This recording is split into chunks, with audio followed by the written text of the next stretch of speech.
आज के case studies के इस लेक्चर में बात करेंगे एक लेटेस्ट जजमेंट की, जिसको देखने के बाद ये स्पष्ट हो जाता है कि कोर्ट इस वक्त दहेज उत्पीड़न वाले मामले में बहुत अधिक शक्ति दिखा रही है। और इस मामले को देखने के बाद ये स्पष्ट हो गया है कि कोर्ट ने ठान लिया है कि किसी भी निर्दोष व्यक्ति को अब ऐसे केसेस में सफ़र नहीं करना पड़ेगा, उसे दंडित नहीं किया जाएगा, उस पर ट्रायल नहीं चलाया जाएगा, उसके ऊपर की गई एफआईआर को तत्काल प्रभाव से रद्द कर दिया जाएगा।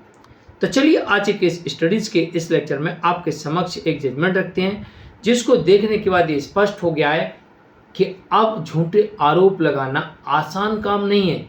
और ख़ास तौर से झूठे आरोप में किसी को सालों साल कोर्ट के चक्कर कटवाना या दंडित करवाना, ये तो बिल्कुल भी आसान नहीं है। ये सबसे ज़्यादा आज के समय में मुश्किल काम हो गया है, क्योंकि कोर्ट ने अब इन मामलों में बहुत अधिक शक्ति दिखाना शुरू कर दी है। जय जिनेंद्र मुकेश जैन। वीडियो को लाइक और शेयर कर दीजिए। और इस तरह के जजमेंट्स पाने के लिए, जिसमें लगभग आपको 200 जजमेंट्स मिलेंगे या अन्य किसी जानकारी के लिए, साथ में आपको ये वाला जजमेंट भी मिलेगा।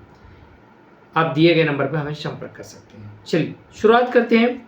दरअसल जजमेंट देखने को मिलता है मध्य प्रदेश हाईकोर्ट की तरफ से, जहां पर पत्नी ने इस मामले में भर भर के आरोप लगाए थे, जिसमें सेक्शन थे 377, 354, 498A, 323, 294, 506, 34 और साथ में दहेज प्रतिषेध अधिनियम के अंतर्गत भी इसमें दहेज मांगने के आरोप लगाए गए थे।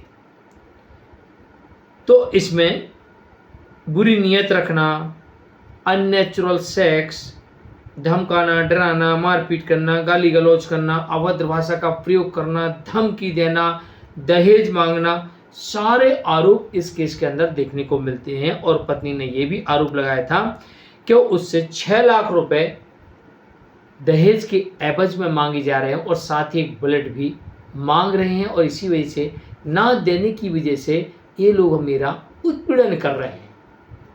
और इसमें पत्नी ने पति सहित सास, ससुर और ननद के ऊपर मामला दर्ज करवा दिया था। अब यहां पर मामला झूठा था, तो हो गई पत्नी से एक बड़ी गलती। पत्नी ने गलती यह कर दी कि पहले उसने मेंटेनेंस का केस फाइल किया, फिर उसने ये दहेज उत्पीड़न वाला केस किया और इसमें भर भर के आरोप लगा दिए। तो गलती ये नहीं हुई कि उसने पहले मेंटेनेंस का केस किया, गलती ये हुई कि मेंटेनेंस के केस में बहुत सारे आरोपों का जिक्र ही नहीं था। पहले जो पत्नी ने मेंटेनेंस का केस किया उसमें बहुत सारे आरोपों का जिक्र नहीं था, लेकिन जब उसने एफआईआर की तो उसमें ननद को भी डाल दिया, सबको डाल दिया और उसमें भर भर के आरोप लगा दिए। तो पति ने कोर्ट के समक्ष बताया कि हुजूर, इस एफआईआर को क्वैश कर दिया जाए। जानबूझकर झूठे आरोप लगाकर हम लोगों को फंसाया गया इस मामले में। और साथ ही पति ने यह भी प्रेयर किया कि जो पहले इसने सीआरपीसी की धारा 125 के अंतर्गत मेंटेनेंस का केस फाइल किया, उसमें ये आरोप है ही नहीं, तो बाद में एफआईआर में कहां से याद आ गया, पहले क्यों याद नहीं थे। दूसरा पति ने यह कहा कि भाई 377 मेरे को लगा दिया है, अननेचुरल सेक्स का वो तो मैंने किया ही नहीं। तो कोर्ट ने इस मामले में कहा कि पति के ऊपर अननेचुरल सेक्स का मामला नहीं बनता है।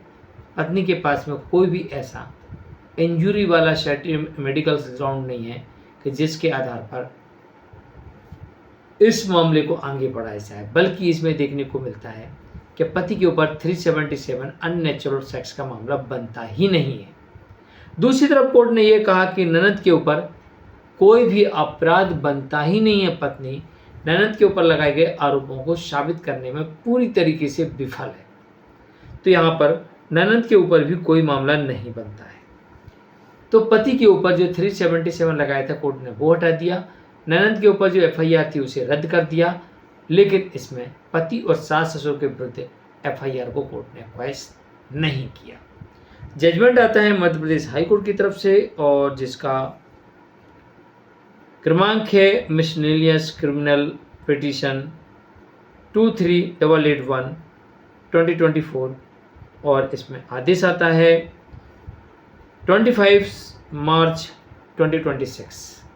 जानकारी कैसे लगी कमेंट जरूर लिखिए, वीडियो को लाइक शेयर कर दिए। आज के लिए इतना ही, फिर से नमस्कार।